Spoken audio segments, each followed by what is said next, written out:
Tels des poupées grandeur nature, ces jeunes artistes ukrainiens se sont produits ce mardi soir sur la scène de la Rotonde à Thaon-les-Vosges.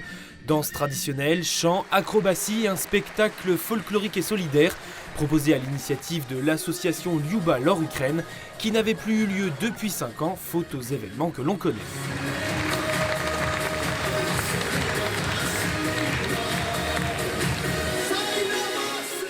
À travers ce spectacle, on espère vraiment transmettre nos valeurs et notre culture ukrainienne dont il est si important de se rappeler, surtout en ces périodes de guerre. Nous sommes là pour faire partager nos coutumes traditionnelles aux Français. On espère qu'après ce partage, ils apprécieront le spectacle et nous soutiendront. Nous avons invité 52 jeunes artistes de 3 écoles de danse du nord de l'Ukraine qui sont aujourd'hui contre la Biélorussie et la Russie, des régions qui sont bombardées régulièrement mais qui sont aujourd'hui qui ne sont plus sous occupation russe.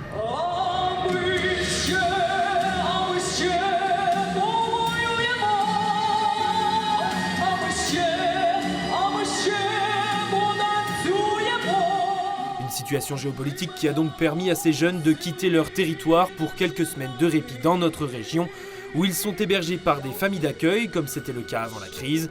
Une expérience humaine dont peut témoigner cette spectatrice. J'ai fait partie de l'association en prenant une Ukrainienne pendant 2 ans de suite à la maison, 15 jours avant leur départ pour les danses. Et j'ai toujours des nouvelles, et là elle est à Kiev, ça bombarde encore, c'est pas drôle, mais elle arrive à vivre et à faire ses études quand même. Comme Chantal, cet été, 120 familles se sont portées volontaires pour accueillir la 50aine d'artistes pendant 2 semaines. Ils regagneront ensuite le centre professionnel de Mirecourt jusqu'au début du mois d'août, avant de rentrer en Ukraine. D'ici là, le spectacle Slava Ukraini sera en tournée dans toute la région Lorraine.